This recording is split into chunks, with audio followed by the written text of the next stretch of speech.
السلام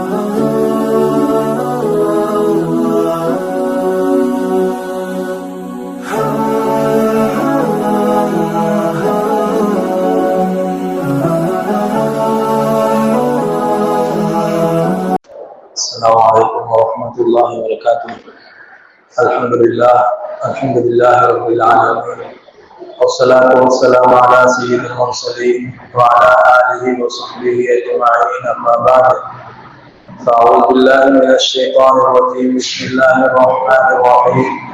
وأن استغفروا ربكم ثم توبوا إليه يمتعكم متاعا حسنا إلى أجل مسمى ويؤتي كل ذي فضل فضله وإن تولوا فإني أخاف عليكم عذاب يوم كبير إلى الله مرجعكم وهو على كل شيء قدير. صدق الله العظيم.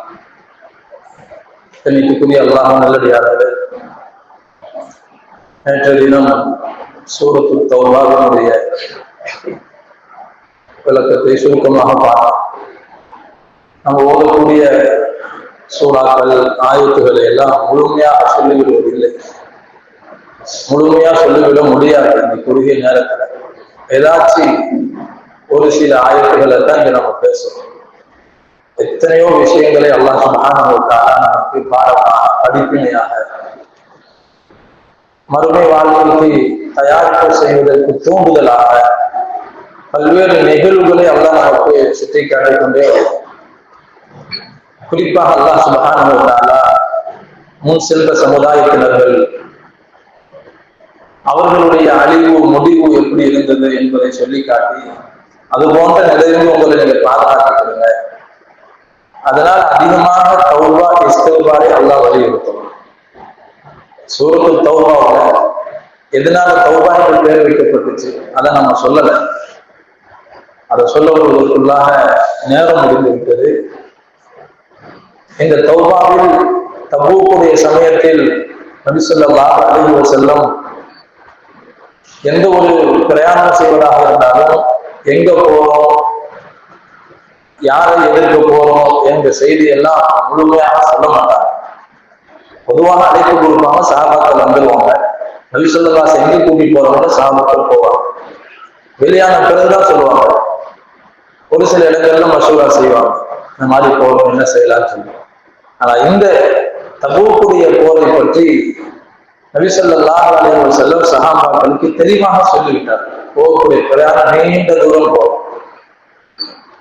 வல்லரசு அந்த நாட்டினுடைய அரசன் ஹெர்கலை எதிர்த்து நம்ம போறோம். ஏன்னா அவன் படையெடுத்து 40,000க்கும் மேற்கொண்ட ஒரு பெரும் படையை திரட்டி கொண்டு வருகிறான் என்ற செய்தி கிடைச்சதுனால நபி ஸல்லல்லாஹு அலைஹி வஸல்லம் சஹாபாக்கள் பொது அறிவிப்பு செஞ்சாங்க. முழு மதீனாவும் வெளியாகக்கூடிய சூழ்நிலை. அந்த நேரத்துல தான் பொருளாதார உதவிக்கு நபி ஸல்லல்லாஹு அலைஹி வஸல்லம் அறிவிப்பு செஞ்சாங்க, ஆர்வப்படுத்தினாங்க. ஹஜ்ரத் அபூபக்கர் சித்திக் ரலியல்லாஹு தஆலா தங்களுடைய முழு சொத்தையும் கொண்டு வந்து கொடுத்தாங்க. முழுமையாக முழு செல்வத்தையும் கொடுத்தாங்க. நபி ஸல்லல்லாஹு கேட்பாங்க, வீட்டுல என்னத்தை விட்டுட்டு வந்தீங்க? அல்லாஹ்வை ரசூலை விட்டுட்டு வந்தேன்னு சொல்லுவாங்க. வீட்டுல எதுவுமே இல்லை. அதாவது உமர் ரலியல்லாஹு தஆலா தங்களுடைய சொத்துல பாதியை கொண்டு வந்து இந்த போலதான் கொடுத்தாங்க. அப்ப கூட அவங்க நினைச்சாங்க, இந்த தடவை அபூபக்கர் ரலியல்லாஹு தஆலா அவங்க மிஞ்சிடணும்னு நினைச்சுதான் வந்தாங்க. பார்த்தா அவங்க முழு சொத்தையுமே கொண்டு வந்திருக்கிறாங்க. அவங்களை எந்த வகையிலையும் முந்த முடியாதுங்கிறத உமர் ரலியல்லாஹு தஆலா முடிவெடுத்தேன்னு சொல்லுவாங்க. தபூக்லதான் நான் முடிவெடுப்பேன். அபூபக்கர் ரலியல்லாஹு தஆலா கூட பல சந்தர்ப்பங்களை போட்டியிட்டாங்க. ஆனா எந்த சந்தர்ப்பத்தையும் அபூபக்கர் சித்திக் ரலியல்லாஹு தஆலா முந்த முடியாது. ஈமான்லையும் அமல்லையும் பேருதல்லையும் தீனுக்காக நேரம் கொடுக்கறதுலையும் தீனுக்காக செலவு செய்யறதுல கூட அவங்களை மிஞ்ச முடியாதுங்கிறத நான் முடிவு செஞ்சுட்டேன்னு சொல்லுவாங்க. அந்த அளவுக்கு ஹஜ்ரத் அபூபக்கர் சித்திக் ரலியல்லாஹு தஆலா உயர்ந்த அந்தஸ்து, நபிமார்களுக்கு அடுத்தபடியாக இந்த உம்மத்துல முதல் அந்தஸ்து அபூபக்கர் ரலியல்லாஹு தஆலா. முதல் அந்தஸ்து முழு முஸ்லிம்களுடைய ஈமான ஒரு தட்டலையும் அபூபக்கர் சித்திக் ரலியல்லாஹு தஆலா ஈமான ஒரு தட்டல வச்சா அபூபக்கர் சித்திக் ரலியல்லாஹு ஈமான் தான் பாரமாக அவ்வளவு வைத்தாங்க.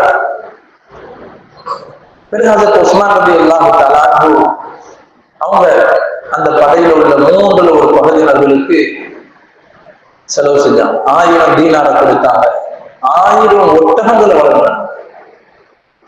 இப்படியான வசதி படைச்சவங்க எல்லாம் எவ்வளவு முடியுமோ அதெல்லாம் செஞ்சாங்க. நேற்று அதை பத்தி சுருக்கமாக அந்த நேரத்தை கூட உஸ்மான் எல்லாத்தெல்லாம் விசுவாசம் துவா செஞ்சாங்க.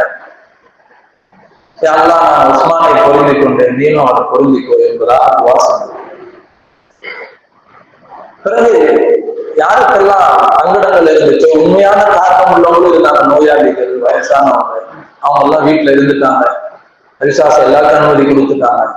முனாஃபிக்கீன்களும் காரணம் சொல்லி இருந்துட்டாங்க. சில சஹாபாக்கள் வருவதற்கு ஆசைப்பட்டாங்க, ஆனா வசதி இல்லை, போறதுக்காக வாகன வசதி இல்லை. நபி ஸல்லல்லாஹு அலைஹி வஸல்லம் கேட்டாங்க, எங்களுக்கு ஏதாவது வாகன ஏற்பாடு செஞ்சு கொடுங்க, யாரும் சொல்லலாம். கிடைச்சதெல்லாம் பங்கு வச்சாச்சு. கிடைச்ச ஒட்டகங்கள் எல்லாமே படையினருக்கு பங்கு வைக்கப்பட்டுச்சு. இப்படி சில ஏழை சஹாபாக்கள் நாங்களும் இதுல கலந்துக்கணும்னு ஆர்வத்தோட வர்றாங்க. நபி ஸல்லல்லாஹு கொடுக்கறதுக்கு வசதி இல்லை, நடந்தும் போக முடியாது இவ்வளவு தூரம்.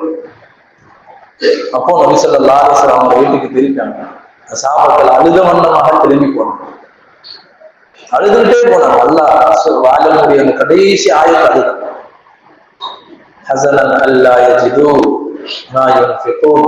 இப்போ அல்லாஹ் தஆலா ஆயத்தை ஆறுதல் சொன்னான். நோயாளிகள், வசதி இல்லாதவங்க, அவங்க மீது குற்றம் இல்லை என்பதா.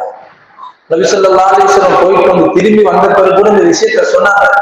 நாங்க இவ்வளவு தியாகம் செஞ்சு வர்றவங்களுக்கு என்னென்ன நன்மைகள் நீங்க சம்பாதிச்சுட்டு வரீங்களோ அதே அளவு நன்மையை மதீனாவில் இருக்கக்கூடிய சில மக்கள் அளவிட்டு இருக்கிறாங்கன்னு சொன்னாங்க. ஆயத்திலையும் அல்லாஹ் அதை சொல்லி காட்டுறாங்க. அவங்க எந்த ஒரு இதுலையும் கலந்துக்கிடல, எதுலையும் கலந்துக்கல, ஆனா அந்த நன்மை எல்லாமே கிடைக்குதுன்னு சொன்னாங்க. சாவை கேட்டாங்க, யாரும் சொல்ல இவ்வளவு தியாகம் செஞ்சு எந்த நன்மையை ஊர்ல இருந்து எப்படி அடைவாங்க அப்படின்னு சொல்லலாம். சொன்னாங்க அவங்க ஆசை இருந்துச்சு, வருவதற்கான வசதி இல்லை, அது உடல்ல சக்தி இல்லை. அந்த ஆசையின் காரணமாக அல்லாஹ் நன்மையை கொடுத்துடலான்னு சொல்லுவாங்க.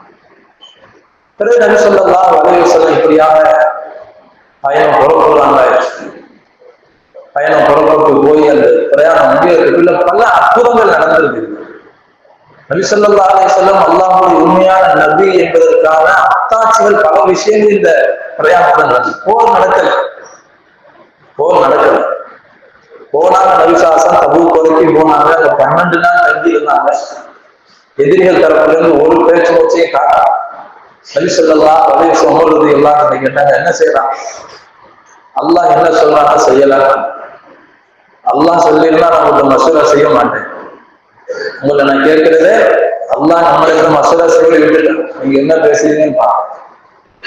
அப்ப அதை தொம்பது எல்லாம் சொன்னாங்க, யார் சொல்லலாம் இத்தனை நாள் இருக்கும் மக்களிடமிருந்து எந்த வகையான ஒரு அடையாளமும் நமக்கு தெரியல. சுத்தமுட்டும் பார்த்தாச்சு. விளங்கிய விஷயம் என்ன, அவர்கள் பயந்து ஓடிவிட்டார்கள். அவங்க படையெடுத்து வந்தவங்க அவங்க எல்லாமே புறமுது விட்டு போயிட்டாங்க என்பதைத்தான் இது அறிவிக்குது. அதனால நம்ம திரும்பிடுவோம்னு சொன்னாங்க. அதுதான் முடிவாக நபி ஸல்லல்லாஹு அலைஹி வஸல்லம் எடுத்துக்கொண்டு தபூக்கிலே திரும்பினாங்க. போகக்கூடிய சமயத்துல நபி ஸல்லல்லாஹு அலைஹி வஸல்லம் அவங்களுடைய சஹாபாக்கள் சொன்னாங்க, யா ரசூலல்லாஹ் என்னென்னலாம் வராம இருக்கிறாங்க, அவங்களுக்கு எந்த வகையான காரணமும் இல்லை, வரல என்பதாக சொன்னாங்க. இப்ப நபி ஸல்லல்லாஹு அலைஹி வஸல்லம் சொன்னாங்க, நீங்க அவங்கள பத்தி கவலைப்பட வேண்டாம், வந்தவங்க பாக்கி அவங்க வந்தாங்கன்னு சொன்னா அவங்களை கொண்டு ஏதாவது நலவு இருந்தா அல்லாஹ் அவங்களை கொண்டு வருவோம். அவங்களை கொண்டு நலவு இல்லை அப்படின்னு சொன்னா அவங்களை விட்டு உங்களை அல்லாஹ் பாதுகாக்க. அதனால வராத காரணம் இல்லாம சங்கடம் இல்லாம உட்கார்ந்தவங்களுக்கு கவலைப்பட வேண்டாம்னு சொன்னாங்க. இப்ப நபி ஸல்லல்லாஹு அலைஹி வஸல்லம் போயிட்டே இருக்கக்கூடிய சமயத்துல ஒரு இடத்துல ஏதோ தங்குறாங்க. மாலை நேரம், இரவுல பிரயாணம் செய்ய மாட்டாங்க. இரவு வந்துட்டு ஒரு கூடாரம் வச்சு தங்கிடுவாங்க. தங்குறதுக்காக மாலையிலேயே தயாராகிறாங்க. இப்ப தூரத்திலேருந்து ஒரு நபர் வர்றது தெரியுது மதீனாவுல. அப்போ சஹாபாக்கள் சொன்னாங்க, யார சொல்ல ஒரே ஒரு நபர் யாரோ தனி மனிதராக வந்து கேட்கிறாங்க. அப்போ நபி ஸல்லல்லாஹு அலைஹி வஸல்லம் சொன்னாங்க, அது அபூ ஹைஸமாவாக இருக்கட்டும் அப்படின்னு சொன்னாங்க. அபூ ஹைஸமாவாக இருக்கும் அப்படின்னு சொன்னாங்க. சஹாபாக்கள் நல்லா பார்த்தாங்க, கிட்ட வர பார்த்தோம். ஆமா யார சொல்லலாம், அபூ ஹைஸமா தான் வந்திருக்கிறார். அபூ ஹைஸமா, அவருக்கு 2 மனைவிகள் மதீனால இருந்தாங்க. அவர் ஜமாத்து புறப்பட நேரத்தை அவர் ஊர்ல இல்லை. போயிட்டு வீட்டுக்கு வர்றாரு. வேற பிரயாணத்துல ஊருக்கு வந்து சேர்றாரு. மதீனாவே காலியாக இருக்குது. 2 மனைவியும் தயாராக இருக்கிறாங்க. கணவருக்கு வரவேற்பதற்காக வீட்டை சரி பண்ணி, வீட்டை கூட்டி பெருக்கி தண்ணி தெளிச்சு வீட்டை குளுமையாக்கி வச்சிருக்கிறாங்க. கடுமையான வெயில் காலம். அபூ ஹைஸமா வீட்டுக்குள்ள போனதுன்னு சொன்னாரு, அல்லாஹ்வுடைய நபி ஸல்லல்லாஹு அலைஹி வஸல்லம் அவர்கள் சஹாபாக்களும் கடும் வெயிலில் பிரயாணத்தை கஷ்டப்பட்டு கொண்டிருக்க, நான் இங்கு சுகமாக வீட்டில் தங்கி இருப்பதா ஒரு காலம் நடக்காதுன்னு சொல்லி பிரயாணத்துக்கு திருப்பி ஏற்பாடு செய்யறேன். எடுத்து நான் புறப்பட்டு வர்றேன்னு சொல்லி நபி ஸல்லல்லாஹு அபூ ஹைஸமாவுக்கு துஆ செஞ்சாங்க.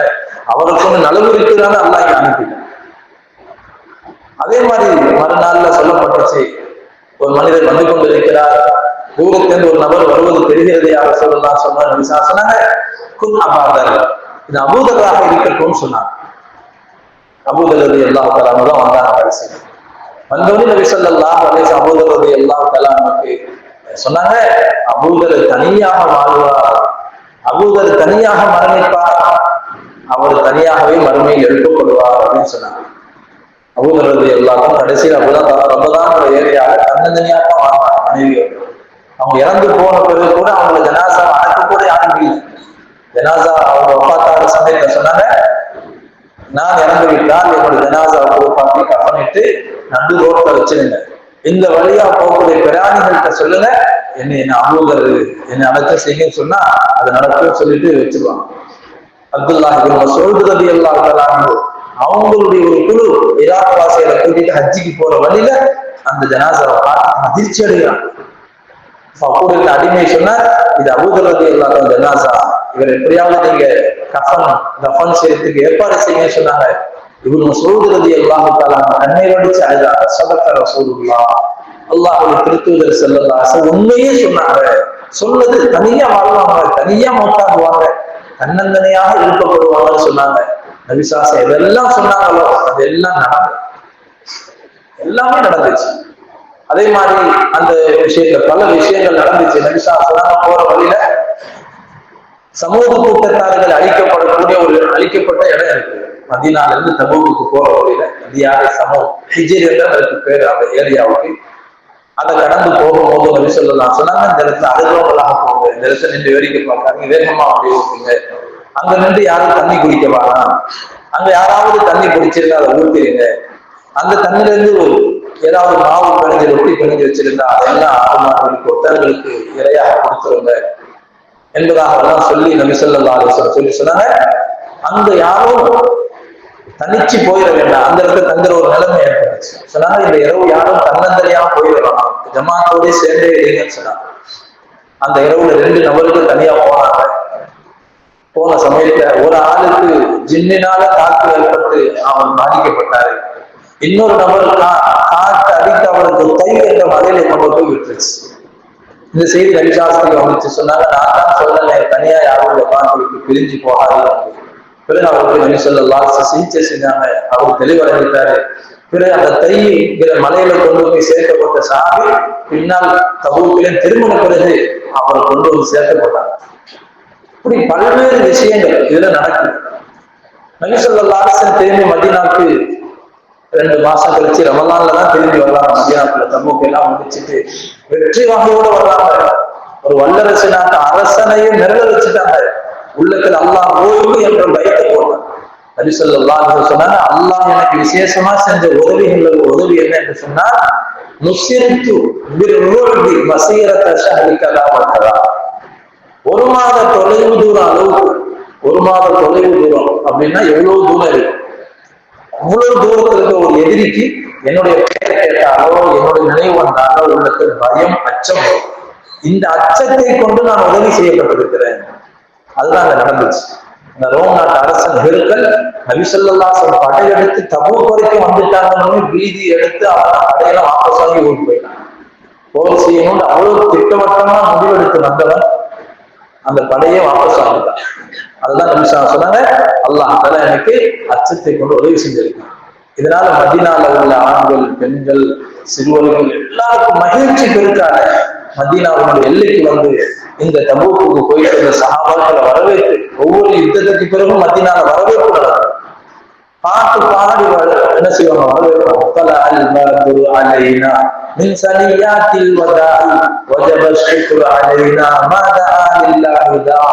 என்று நபி ஸல்லல்லாஹு அலைஹி வஸல்லம் பற்றி புகழ் இருள் சூழ்ந்த இவ்வையகத்தில் அருஜோதியாய் உதயமாகிவிட்டார்கள் முஹம்மது ஸல்லல்லாஹு அலைஹி வஸல்லம் சொல்லி, இந்த தாய் இருக்கும் காலமெல்லாம் நாம் அல்லாஹுக்கு நன்றி செலுத்துவது நம் மீது கடமையாகிவிட்டது என்ற கவியை அந்த சிறுமிகள் எல்லாம் பாடி அந்த ஜமாத்த நபி ஸல்லல்லாஹு அலைஹி வஸல்லமுடைய அந்த படையை வரவேற்றார். நபி ஸல்லல்லாஹு அலைஹி வஸல்லம் பழக்கம் என்னன்னு சொன்னா, ஊருக்குள்ள வந்துட்டாங்கன்னா முதல்ல மஸ்ஜிதுக்கு போவோம். மஸ்ஜிதுல போய் 2 ரக்காத் தஹிய்யத் தொழுதுட்டு தான் வீட்டுக்கு போவோம். எந்த பிரயாணம் செஞ்சு நம்ம ஊருக்கு வந்தாலும் இது ஒரு முக்கியமான சுன்னத்து. வாழ்க்கையில் அதை கடைபிடிக்கிறது இல்லை. நேரம் வீட்டுக்கு போய் தூங்கிடும். எப்போ வந்தாலும் மஸ்ஜிதுக்கு வரும். தொழுகிற நேரமா இருந்தாலும் சரி, தொழுகை இல்லாத நேரமாக இருந்தாலும் சரி, அல்லாஹ்வுக்கு நன்றி செலுத்தணும். காணிக்கு 2 ரக்காத் தொழுகணும். நபி ஸல்லல்லாஹு அலைஹி வஸல்லம் என்ன செய்வாங்கன்னா, வந்துட்டு தொழுதுட்டு போயிட மாட்டாங்க. எல்லா சஹாபாக்கள் வீட்டுக்கு போன பிறகு மதீனால யாரெல்லாம் வராம வந்துட்டாங்களோ அவங்களும் வந்திருப்பாங்க. எல்லாரும் நபிசாச வரவேற்றது மஸ்ஜிதுல வந்து நபிசாஸ்திரம் சாபாக்கள் சொல்லுவாங்க, யார சொல்லலாம், என் நோயினால வரல, இந்த தன்னத்தாலும் பல காரணத்தை சொல்லுவாங்க. இலைக்கும் இதாஜாக்கும் இல்லை, நபியை நீங்க திரும்பி ஊருக்கு போனீங்கன்னு சொன்னா உங்கள்கிட்ட எல்லா காரணம் சொல்லுவாங்க. இதனால வரல, அதனால வரல, இந்த பிரச்சனை எல்லாம் சொல்லுவாங்க. லா தாத்ததிரு அது நம்பகல்லாஹும் நபியை நீங்க சொல்லுங்க, நீங்களும் காரணம்லாம் சொல்ல வேணாம், அல்லாஹ் எல்லாத்தையும் எனக்கு சொல்லிட்டோம், உங்களுக்கு என்ன பிரச்சனை இருக்கு, அது உண்மையிலே காரணம் உள்ளவங்க யாரு, காரணம் இல்லாம எல்லாம் கூடிய நபி ஸல்லல்லாஹு அலைஹி வஸல்லம் எல்லாத்தையும் சரி சரின்னு விட்டுருவாங்க. காரணம் சொல்றவங்க எல்லாம். விஷயம் என்னன்னா 3 சஹாபாக்கள் மட்டும் அதே மாதிரி வராம இருந்தாங்க. சஹாபாக்கள் முனாஃபிக்குகள் கிடையாது, நோயாளிகள் கிடையாது, வயசானவங்களும் கிடையாது. கஅப் இப்னு மாலிக் ரலியல்லாஹு தஆலா இந்த போர்வை சமயத்துல அவங்களுக்கு இருந்த செல்வ செழிப்பு மாதிரி அதுக்கு முன்னாடி இருந்தது கிடையாது. அவ்வளவு செல்வ செழிப்பான நேரம். அதனாலதான் செல்வம் வந்துட்டாலே அல்லாஹ் குர்ஆன்ல செல்வத்தை பழிக்கும். இன்னமல் ஹயாத்துத் துன்யா லஅிபுன் வ லஹ்வும் வ ஸீனத்துன் வ தஃபாஹுருன் பைனக்கும். உலக வாழ்க்கைங்கிறது வீண், விளையாட்டு, இது அற்பமான சுகம், மறுமைக்கு முன்னாடி இது ஒண்ணுமே இல்லை, இது போன்ற வார்த்தைகளை சொல்லி இந்த துன்யாவோட ஏமாத்திரவானா இந்த துன்யா தியாகம் செய்ய விடாது நம்ம. அப்ப அந்த சஹாபிக்கு எந்த காரணமும் கிடையாது. இப்ப நபிசாஸ்திரம் வந்து சொன்னாங்க, யார சொல்லலாம், நபி ஸல்லல்லாஹு அலைஹி வஸல்லம் தபூக்ல இருக்கும் போதே இவங்க பேரை சொல்லி கேட்கிறாங்க. காரணம் மாலிக்க பார்க்க முடியலையே, 30,000 பேர் இருக்கிறாங்க, குறிப்பிட்டு ஒரு சஹாபி பேரை சொல்லி கேட்கிறாங்க. அப்ப கூட ஒரு சஹாபி சொன்னாங்க, யார சொல்லலாம், அவருக்கு ரொம்ப துன்யா நகைச்சிருச்சு, பணக்காரர் ஆயிட்டாரு, அதனால அவரை வர முடியாது. இன்னொரு சஹாபி சொன்னாங்க, இல்லை யார சொல்ல, எனக்கு என்னமோ அப்படிலாம் தெரியல, ஏதோ அவங்க தங்கறதால வராம நினைக்கலாம், நல்ல அபிப்பிராயத்தை சொன்னாங்க. அப்போ அதனால நபிசாச காபின்னு மாலிக்கிறது இல்லாததான நபிசா முன்னாடி வந்து காரணத்தை சொல்றாங்க. நபிசாசம் கேட்டாங்க, எதனால வரல, நீங்க தான் போறதுக்கு வாகனம்லாம் வாங்கி வச்சிருந்தீங்களே.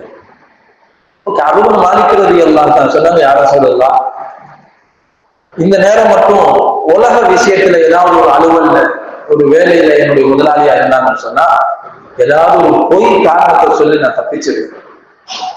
ஆனா நீங்க அல்லாஹ்வுடைய தூதராக இருக்கிறீங்க, எங்களுக்கு நான் பொய் சொல்லி தப்பு இல்லாது, நான் உண்மையை சொல்றேன், எந்த காரணமும் கிடையாது, எந்த காரணமும் கிடையாது, உண்மையிலேயே வரலான்னு தான் இருந்தேன்.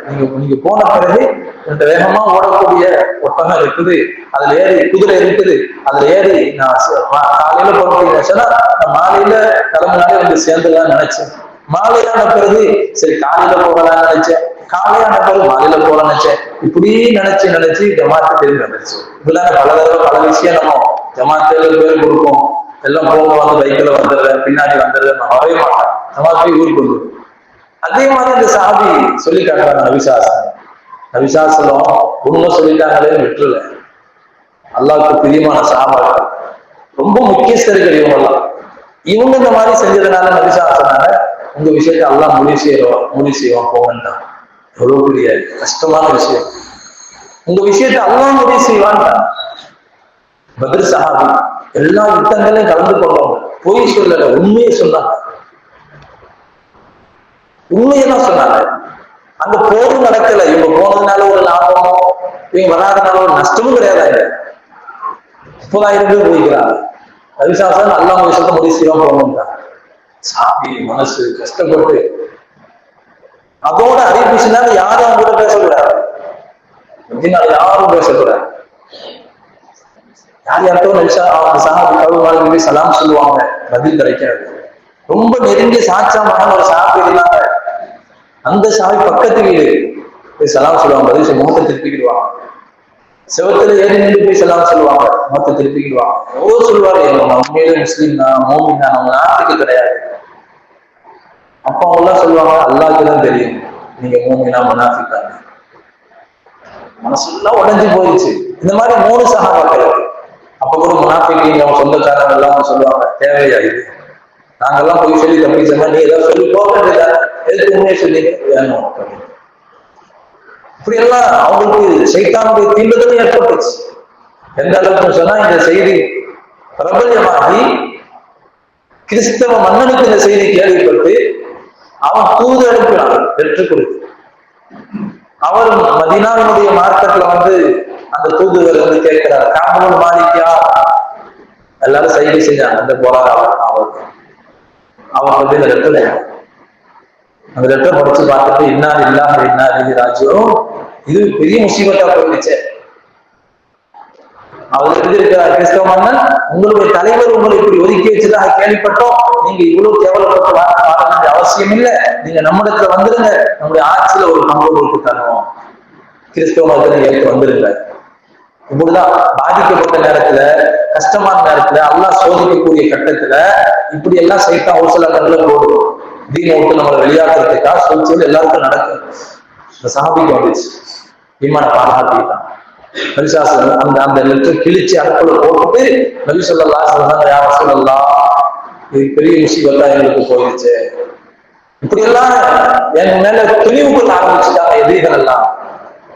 நீங்க இந்த மாதிரி என் விஷயத்துல அல்லாஹ் முடிவு செய்யற வரைக்கும் விட்டுட்டதுனால விசாசத்துமே பதில் சொல்லுது, அல்லாஹ் முடிவு செய்வான்னு சொன்னாங்க. 40 நாள் ஆயிடுச்சு. முழு உலகமே அல்லாஹ் அதை வர்ணிச்சு சொல்லுவான்.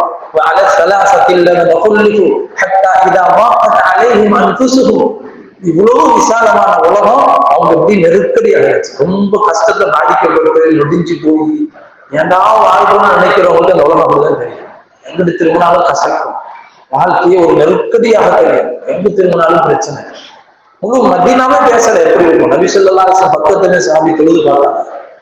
நபிசாசம் பக்கத்துல போய் தொழுது ரசூலுல்லாஹ் என்ன சாமியால பார்க்கறாங்களான்னு பார்ப்பாங்க. நபிசாசன் ஏதாவது பார்க்குற மாதிரி தெரிஞ்சு போய் திரும்பிக்கிடுவாங்க. இவர் திரும்ப ரசூலுல்லாஹ் திரும்பிக்கிடுவாங்க. சரி, கடைக்கெல்லாம் ரசூலுல்லாஹ் என்னை பார்க்கறாங்களான்னு பார்ப்போம். நான் சலாம் சொல்லிட்டு உதவி அசைதான்னு பார்ப்பேன், பதில் சொல்றாங்க, பதிலும் வராது. இவ்வளவு கஷ்டம். யாரும் பேசலன்னா உயிருக்கு மேலாக நேசிக்கிறார் நபி ஸல்லல்லாஹு அலைஹி வஸல்லம். அந்த நபி பேசல. கடைசியா நபிசாசன் சொன்னாங்க, அவர்களுடைய மனைவிமார்கள் அவர்களுக்கு ஒதுங்கிறது. இன்னும் பெரிய சோதனை. மனைவி மட்டும்தான் வீட்டுல செஞ்சு செஞ்சு பேசிட்டு இருந்தாங்க. 3 பேருக்கு அதே மாதிரி அறிவு செய்யப்பட்டுச்சு. 3 பேருடைய மனைவிமார் ஒதுங்கிறது. அதுல இவங்களுடைய மனைவி ஒரு வயசான ஹிலால் இப்னு உமையாங்கிற வயசான சஹாபியில பாதிக்கப்பட்டாங்க. அந்த சஹாபியோட மனைவி நபி ஸல்லல்லாஹு அலைஹி வஸல்லம், யா ரசூலல்லாஹ், இந்த சோதனை ஏற்பட்டது, அவங்க அந்த மாதிரி என்னமா இல்லை யா ரசூலல்லாஹ், நான் அவரை விட்டுட்டு போயிட்டேன்னு சொன்னா அவருக்கு ரொம்ப கஷ்டம், நான் அவருக்கு ஒதுங்கி இருக்கிறேன், நான் ஒரு குடும்பத்தோடு செஞ்சுக்கிறேன், அனுமதித்தாங்கன்னு கேட்டேன். சொன்னா நீங்க அதை மட்டும் செஞ்சுக்கிறீங்க, சேரக்கூடாதுன்னு சொன்னாங்க. இல்லை யாரும் அந்த பிரச்சனை வந்து அவருக்கு அந்த சிந்தனையில அழுதுகிட்டே வீட்டுல உட்காந்துக்கிறாரு. காலை மாலை அழுத காலம் மாலிக்கிறது, அந்த அழுதுட்டு அழுது அழுது அழுது தண்ணீரெல்லாம் அத்தி போயிடுச்சு. வீட்டு முகட்டு மாடிலே இருந்து தொழ ஆரம்பிச்சுட்டாங்க. இந்த சோதனை வேற, மனைவியும் கிளிய சொல்லி கட்டல, எல்லாம் முனாஃபிகீங்க எல்லாம் சொன்னாங்க, நீங்க ரசூலுல்லாஹ் அனுமதிங்க, உன் மனைவி அனுப்பி அனுமதி கேட்டு மனைவி வீட்டுல வச்சுக்கோ. அந்த சஹாபி சொன்னாங்க, அவரால் வயசான சஹாபி, அவர் மனைவி கேட்டாங்க, நான் வாலிபேன், நான் கேட்டது இது வேற ஒரு முசீபத் எனக்கு வரலாம், வானா என்ன முடிவோ அந்த மாதிரி விட்டு சொல்லி அவன் மனைவி வீட்டுக்கு அனுப்பி வச்சுட்டாங்க. 50வது நாள் அல்லாஹ் இதை அழுது அவங்களை கவலைப்பட வச்சு. இதுதான் தௌபா. தௌபானா என்னது? அல்லாஹ் தஆலா சில பாவங்களுக்கு, சிலருக்கு பாவம் வெளிப்படையா நமக்கு பொய் சொல்றது, புறம் பேசுறது, விபச்சாரம் செய்யறது, திருடுறது, மோசடி செய்யறது, இதுதான் பாவம் விளங்கியிருக்கிறோம். சில அமல்களை விடுவதும் பாவம், சில அமல்களை விடுவதும் பாவம். சில பேருக்கு சுன்னத்தை விட்டாலே பாவம், சில பேருக்கு தஹஜ்ஜத் விடுறது பாவம். அல்லாஹ்வுக்கு நெருக்கம் போக போக நம்மளுடைய பேருந்துகளை குறைவு ஏற்பட்டாலும் பாவம். அதுதான் சொல்லுவாங்க, நல்லோர்களுடைய சின்ன சின்ன சருகுகள் கூட அல்லாஹ்வுக்கு பெரிய பாவம் அமைக்கப்படும். 50 நாள் அல்லாஹ் அழுக விட்ட பிறகுதான் அல்லாஹ் தஆலா ஆயத்தை இருக்கிறான். லகத் தஅபல்லாஹு அலன் நபிய்யி வல் முஹாஜிரீன வல் அன்சார் சொல்லிட்டு வஅலஸ் ஸலாஸத்தின குல்லுஹு. இந்த தபூக் போரில் கலந்து கொள்ளாமல் பின்தங்கி விட்ட அந்த 3 நபர்களுக்கும் அல்லாஹ் மன்னிப்பை வழங்கி விட்டான். இந்த ஆயத்தை இறங்கணும். ஒரு சாதி அறிவிச்சு மலை உச்சிலே அந்த வீட்டுக்குள்ள இந்த காவல் மாளிக்கிறது எல்லாம் அத்தனை சுஜூதுகளுக்கு அல்லாஹ்க்கு நன்றி செலுத்தினாங்க. இந்த அறிவிப்பு செஞ்சவர்களுக்கு தான் மேல போட்டு ஆடையை கொடுத்தாங்க. பிறகு நேரம் நபிசா மஸ்ஜிதுக்கு போனாங்க. நபி ஸல்லல்லாஹு அலைஹி வஸல்லம் போய் சாப்பாடு செஞ்சாங்க. சொல்லி காட்டாங்க, நாங்க போன நேரத்துல ஒரு சஹாபி என் கண்ணு முன்னாடி அப்படியே மனசுல பதிஞ்சிருச்சு. என்னை வரவேற்கிறதுக்காக தல்ஹா ரலியல்லாஹு தஆலா ஓடோடி வந்தாங்க. தல்ஹா மொபைல் கண்ணுக்கு முன்னாடி இருக்குது. இவ்வளவு மகிழ்ச்சியான கட்டி அணைக்கு ஓடி வந்தாங்க. அப்போ நபி ஸல்லல்லாஹு அலைஹி வஸல்லம் அவங்கள நான் சந்திக்க போனேன். நபி ஸல்லல்லாஹு அலைஹி வஸல்லம் என்னை பார்த்து 14ஆம் பக்கத்து நிலவை கொண்டு பிரகாசிச்சு இன்முகத்தோடு என்னை வரவேற்றாங்க. அல்லாஹ் என்னை மன்னிச்சுட்டாங்கிற செய்தி கேட்டு நான் அல்லாஹ்க்கு உடனே சுக்ர் செஞ்சேன். நபி ஸல்லல்லாஹு அலைஹி வஸல்லம் நன்றி செலுத்தினேன். சொன்னேன், யா ரசூலல்லாஹ், எந்த செல்வம் எனக்கு உங்களுடைய பாதையில போறதுக்கு அல்லாஹ்வுடைய பாதையில போய் தடையா இருந்துச்சோ அது எல்லாத்தையும் நான் அல்லாஹ்வுடைய பாதையில வக்கு செஞ்சேன்னு சொன்னேன். சாமி அந்த மாதிரி சொன்னாங்க. இன்னைக்கு அல்லாஹ் தௌபா என்றால் இதுதான். இந்த மாதிரி வருந்துறது, கவலைப்படுறது, கண்ணீர் சிந்தி அவங்களுக்காக ஆயத்தை இறங்கி சொல்லப்பட்டுச்சு. அல்லாஹ் ஏத்துக்கிட்டா மன்னிக்கப்பட்டுச்சு. நமக்கு தெரியுமா? ஒரு தடவை அழுதுட்டு அல்லாஹ் ஏத்துக்கிட்டான்னு பேசாம அடுத்த பாவம் செய்ய ஆரம்பிச்சாங்க. தௌபா இருக்கிற தௌபா என்று சொன்னால் முதல்ல செஞ்ச பாவத்தை நினைத்து வருந்த வேண்டும், வருத்தம். இரண்டாவது இனிமே செய்ய மாட்டேங்கிற உறுதி இருக்கு. இந்த ரெண்டும் தௌபால ரொம்ப முக்கியம். இனிமே செய்யவே மாட்டேங்கிற உறுதியோட கை சேதத்தோட நான் செஞ்சிருக்க கூடாது, அல்லாஹ் மன்னிச்சிரு. அப்போ நம்ம வாழ்க்கையில செய்த பாவங்களை ஒவ்வொரு துவாவோடையும் தௌபாவோடையும் செஞ்சுட்டே இது மன்னிக்கப்பட்டுச்சா இல்லையா தெரியலையே. ஒரு பக்கம் ஆதரவும் இருக்கணும், ஒரு பக்கம் பயமும் இருக்கணும்.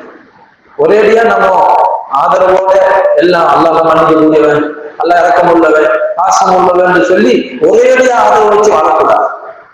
அது உமர் ரலியல்லாஹு அன்ஹு விஷயத்தை தெளிவான கருத்தை சொன்னாங்க. ரஜா அல் ஹவுஃப் அல் மூமின் பைனல் ரஜாஇ வல் ஹவுஃப். ஒரு மூமினுக்கு ஆதரவும் பயமும் இருக்குது. 2 ரெக்கையை போல. ஒரு பறவைக்கு 2 ரெக்கை இருந்தாலும் அது என்ன செய்யும்? சீராக பறக்கும். ஒரு ரெக்கை இருந்து ஒரு ரெக்கை இல்லைன்னு சொன்னா அது கீழே விழுந்துடும். அதே மாதிரி ஒரு மூமினுக்கு ஆதரவும் இருக்கணும் அல்லாஹ் மேல, அல்லாஹ் மன்னிக்கக்கூடிய ரெக்கம் இல்லை. இன்னொரு பக்கம் பயமும் இருக்கணும். ஒரு கால் மாட்டிக்கிட்டா அல்லாஹ் என்னை மன்னிச்சு, இதை நினைச்சு அவர் அழுகணும், இதை நினைச்சு ஆதரவு கொள்ளணும். இப்படி சொல்லிட்டு சொன்னாங்க. உலமாக்கள் விளக்கம் சொல்லுவாங்க, வயசான காலத்தில் இருக்கக்கூடியவங்களுக்கு வயசு முதிர்ச்சி ஆயிடுச்சு, 60க்கு மேல தாண்டி போயிடுச்சு, உடலெல்லாம் பலவீனம் ஆயிடுச்சு, முடியெல்லாம் நரைச்சு போயிடுச்சு. இந்த மாதிரி நேரத்தில் இருக்கிறவங்களுக்கு பயத்தை விட ஆதரவு அதிகமா இருக்கு. பயம் இருக்கணும் ஒரு மூலையில, அதிகமா எது இருக்கணும்? ஆதரவு அதிகமா இருக்கணும். அல்லாஹ் ரஹ்மான் ரஹீம் இறக்கம் உள்ள அல்லாஹ் மன்னிச்சு அந்த மிகச்சி இருக்கணும். வாலிப வயசுல இருக்கக்கூடியவங்களுக்கு ஆதரவை விட பயம் அதிகமாக இருக்கு. ஆதரவு இருக்கணும். ஒரேடியா நிராசை ஆயிடக்கூடாது. என்னையெல்லாம் அல்லாஹ் நம்ம மன்னிக்க போறான். நிராசை ஆகுவதையே அல்லாஹ் விரும்ப மாட்டான். நிராசை அடைவது யாருன்னா காஃபிர்கள் தான். அல்லாஹ்வை நம்பாதவங்க, நிராகரிக்கிறவங்க தான் நிராசை அடைவாங்க வாழ்க்கையில். முஸ்லிம்கள் முன்னே நிராசை ஆவாங்க. அல்லாஹ்வுடைய கிருபையிலிருந்து நிராசை ஆவாதீங்க. கேட்டுக்கிட்டே இருக்கணும். ஒரு விஷயம் கேட்கணும், கிடைக்கலையா நிராசை விட்டுக்கூடாது. எல்லாம் கிடைக்காது அவ்வளவுதான் நினைக்க கூடாது. கேட்டுக்கிட்டே இருக்கணும். ஏதோ கேட்கறதுல குறை இருக்குது, எங்கேயோ நான் தப்பு செய்யறேன் அதனாலதான் எனக்கு கிடைக்காம இருக்குது, அல்லது எனக்கு இதுல ஏதோ தீமை இருக்குது அதனால அல்லாஹ் தடுத்து வச்சுக்கிறேன், எனக்கு தெரியாதது என்ன தீமை இல்லையே, அல்லாஹ் என்னை பாதுகாக்கிறதுக்காக தராம வச்சிருக்கிறான், இருந்தாலும் கேட்டுட்டே இருக்கு. நிராசைங்கிறது அல்லாஹ்க்கு பிடிக்காத விஷயம். ஆனா இந்த மாதிரி நம்ம தௌபா என்பது இப்படி எல்லாம் அல்லாஹ் தஆலா சில கட்டங்கள்ல நம்ம செஞ்ச பாவங்களை கழுவுறதுக்காக, மன்னிக்கிறதுக்காக சோதனைகளை தருவான், நெருக்கடிகளை கொடுப்பான். யாரை அல்லாஹ் நேசிக்கிறான் அவனுக்கு உலகத்திலேயே சோதனைகளை கொடுத்துருவான். உலகத்திலேயே சோதிக்க வச்சு பொறுமை செய்யணும். பொறுமை செய்யணும், அதான் விஷயம். தாங்கிக்கிடணும், அல்லாஹ்ட்ட சுகத்தை கேட்கணும், ஆரோக்கியத்தை கேட்கணும், சுபிட்சமான வாழ்வை கேட்கணும். அதே நேரத்தில் அந்த கஷ்டத்தை தஹம்முல் செய்யணும், தாங்கிக்கிடணும். என்னைய அல்லாஹ் இப்படி கஷ்டப்படுத்தலாம், நான் என்ன பாவம் செஞ்சேன், நான் உண்மையிலான சொன்னேன், நான் தொழுதுக்கித்தானே இருக்கிறேன், நான் ஓதிக்கித்தானே இருக்கிறேன், எனக்கு ஏன் சோதனை வருது, இப்படி சொன்னால் நாம் அந்த சோதனையில் தோல்வி அடைஞ்சோம். அந்த சோதனை வர வர அல்லாஹ் நெருங்கலுமே தவிர தூரமாயிடும். அதுல அதிகமான மக்கள் அல்லாஹ்வுக்கு தூரமாயிடும் சோதனை வந்து. அதனாலதான் அல்லாஹ் சுப்ஹானஹு வ தஆலா இந்த 3 சஹாபாக்கள் நிகழ்ச்சியை உலக மக்களுக்கு பாடமாக வச்சிருக்கிறார். இவங்க பதில் சஹாபாக்கள் எத்தனையோ பாவம் செஞ்சவங்க எல்லாம் மன்னிக்கப்படுறாங்க, போருக்கு போல செஞ்சவங்க எல்லாம் மன்னிக்கப்படுறாங்க, பெரிய பெரிய துரோகம் செஞ்சவங்களும் பதில் சஹாபி மன்னிச்சிருங்கெல்லாம் சொல்லி விடப்பட்டுச்சு. ஆனா இந்த சஹாபாக்கள் என்ன பாவம் செஞ்சாங்க? அல்லாஹுடைய தீனுக்கு ஒரு தேவை வந்துச்சு, அல்லாஹுடைய தீனை பாதுகாக்கிறதுக்கு முயற்சி நடக்கும் போது இங்க அழைப்பு கொடுக்கப்பட்டு வரலன்ற ஒரு காரணம். அதே மாதிரி நம்முடைய காலத்திலையும் அல்லாஹுடைய தீனுக்கு நிறைய தேவைகள் இருக்கு. தீனுக்காக சாரை சாரையாக புறப்பட்டுட்டே இருக்கணும். நாம புறப்படாததுனால இன்னைக்கு கிறிஸ்தவர்கள் புறப்படுறாங்க, இன்னைக்கு கிறிஸ்தவர்கள் முஸ்லீம்கள் மேல உழைப்பு செய்யறாங்க. அவங்களை இஸ்லாத்தை விட்டு வெளியாக்குறதுக்காக கிராம பகுதிகளில் புதுச பகுதிகளில் பைபிளை படிச்சு படிச்சு காட்டி உண்மையான வாழ்க்கை இதுதான் அப்படி சொல்லி காசை கொடுத்து கூப்பிடுறோம். ஹாஸ்பிட்டல்கள்ல நோயாளிகளை போய் சந்திக்கிறாங்க, சந்திச்சு நோட்டீஸ் கொடுத்தாவது கொடுக்குறாங்க. இதுல எத்தனை பேர் போனாங்க தெரியுமா? இதுல எத்தனை பேர் கிறிஸ்தவர்களா போனாங்க? எதனால இது ஏற்படுது? ஈமான் உள்ளவங்க, விளங்குனவங்க, நமக்கு வேணாம் கிடைச்ச விளக்கத்தை எடுத்துட்டு நம்ம சுத்த உலகத்தை பிரயாணம் இதையாவது நம்ம செய்யணும். பெரிய பெரிய தியாகம் முன்னோர்கள் செஞ்சுட்டாங்க. நாம இந்த சின்ன சின்ன தியாகங்களை நம்ம ஊருக்குள்ளேயும் வெளி கிராமங்கள்லயும் நம்ம ஊரை சுத்தி இருக்கக்கூடிய கிராமங்களை போய் பார்த்தீங்கன்னா கண்ணீர் வரும். இதே ரமலான்ல கிராமத்தை போய் பாருங்க. தொழுகை ஒரு நோம்பு திறக்க பெரிய கூட்டம் பள்ளியாசல கஞ்சி எல்லாம் கொடுப்பாங்க. எத்தனை பேர் சஹர் செஞ்சாங்க அதுல? எத்தனை பேர் பறந்து தொழுதாங்க அதுல? அல்லாஹ் மன்னிக்கணும். இந்த மாதிரி நிலைமை இருக்க நாம இதெல்லாம் போறதுக்கு யோசிச்சுக்கிட்டு இருந்தோம். இந்த மாதிரி இறங்கி போய் மக்களை போய் சந்திச்சு அல்லாஹ்வுடைய இல்லங்கள்ல சேர்த்து ஈமானிய விஷயங்களை நம்ம பேசுறதுக்கு உழைப்பு செய்யறதுக்கு நம்ம அர்ப்பணிக்கிறேன்னு சொன்னா ஒரு பெரிய நஷ்டம் வரும்போது அப்போ கவலைப்படுவோம். அது வேஸ்ட். பெரிய நஷ்டம் வரும். தஜ்ஜாலுடைய உழைப்புக்கு முன்னாடி தஜ்ஜாலிய உழைப்பு ரொம்ப நடந்துட்டு இருக்குது. அந்த வழியில மக்கள் சிக்கன பிறகு நாம உழைப்பு செய்ய நினைச்சாலும் முடியாது. அதனால அல்லாஹ் தந்த ஒரு பெரிய பாக்கியம் இந்த காலத்துல உழைப்பு அல்லாஹ் தந்திருக்கிறார். அல்லாஹுடைய தீன் உலக ஹயாத்தா, அல்லாஹுடைய பருதுகள் என்னுடைய வாழ்க்கையிலையும் உம்மத்தில் முஸ்லிமான ஒவ்வொரு முஸ்லிமான ஆண் பெண்ணுடைய வாழ்க்கையில அல்லாஹுடைய கட்டளைகள் அனைத்தும் ஹயாத்தாக அல்லாஹ் அதுக்கு என்னை காரணமாக ஒவ்வொரு முஸ்லீமும் ஆசைப்பட்டு தன்னுடைய நேரம் காலம் பொருள் எடுத்து சுத்தணும். எதுக்கு உழைப்பு செய்யறோம்? ஒரு கல்யாணம் வந்துட்டா எவ்வளவு உணவுச்சாரிக்கு வேலை செய்யறோம். அது சரியத்து இல்லை. அப்படி கஷ்டப்பட எதுல கஷ்டப்பட சொல்லலையோ அதுல கஷ்டப்படும். எதுல கஷ்டப்பட சொல்லிட்டு அதை செய்யவே மாட்டோம். எதுல அல்லாஹ் நன்மை வாக்கள் எந்த கஷ்டத்தை எடுத்தால் அதிகமான நன்மைகள் வாக்களிக்கப்பட்டதோ அதை முஸ்லீம்கள் ஒதுக்கிடுவோம். எதுல கஷ்டப்பட்டா நன்மை இல்லை, இன்னும் சொல்ல போனா தண்டனை தான் இருக்குது. சில விஷயங்கள்ல நம்ம கஷ்டப்படுறதுக்கு அது நம்மளே போடக்கூடிய சில சுமைகளை உலக விஷயங்களை நாமளே பல சுமைகளை போட்டுக்கிட்டு வாழ்க்கையில் கஷ்டப்பட்டு இருக்கிறோம். அது அல்லாஹ் கொடுக்கிற தண்டனை அது. அதனால நாம தீனுக்காக சிரமப்பட்டா துனியாவுடைய வாழ்க்கையை எல்லாம் லேசாக்குவான். உள்ளத்துல சீமானத்தை அல்லாஹ் கொடுப்பான். போதுங்கிற மனசு கிடைக்கும். எதையாவது செய்யறமேங்கிற ஒரு மன திருப்தி அல்லாஹ் கொடுக்கும். ஆனா ஏதோ செய்ய வேண்டிய திருத்தரை முடியாது.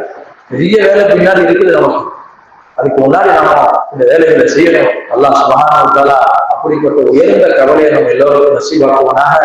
அல்லாஹுடைய தீனுக்காக உயிரையும் பொருளையும் தியாகம் செய்யக்கூடிய மிகப்பெரிய பாக்கியத்தை அல்லாஹ் நம்ம எல்லோருக்கும் நசீபாக்குவனாக. ஆமீன். வாஹிரு தஅவானா அல்ஹம்துலில்லாஹி ரப்பில் ஆலமீன். அஸ்ஸலாமு அலைக்கும் வரஹ்மத்துல்லாஹி. சுப்ஹானக்கல்லாஹும்ம வ பிஹம்திக அஷ்ஹது அல்லா இலாஹா இல்லா அன்த